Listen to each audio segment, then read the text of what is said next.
In this video, we're talking about cotton batting versus wool batting in upholstery, when to use them and when not to.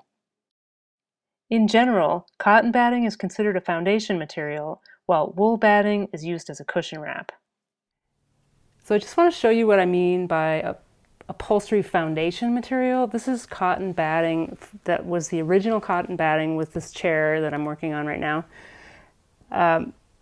It's very compacted, so it takes several layers of cotton to make this about inch thick padding on the deck of this chair.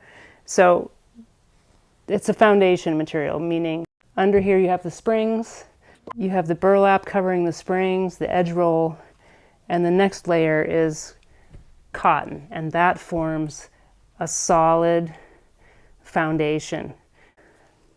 So that is what the cotton batting is for. It is not generally used for cushion wrap, except in some antique cushions. To achieve the same thickness as this cotton batting using wool batting, you'd need twice as many layers of wool, and that could get expensive. To give you a sense of the relative densities of the cotton batting versus the wool batting, here's a quick demonstration. We're starting out with the same 1.5 inch thick uncompressed thickness for both battings. When I compress the wool batting as firmly as I can, it compresses down to about 1/4 inch. When I compress the cotton batting as firmly as I can, it compresses down to about 1/2 inch. So this is my little cutaway cushion to illustrate the different layers of the materials. So this is the latex foam. It's wrapped with the premium wool batting, and it has the organic cotton ticking fabric on top of it and the outer upholstery fabric.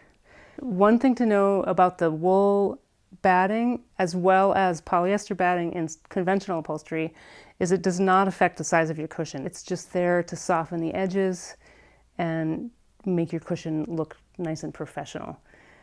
So there's no need to adjust the size of your foam when you have the wool batting or the polyester batting. If you use cotton batting, I think some people have that don't like to use wool, then you may need to adjust the size of your cushion because it is so dense.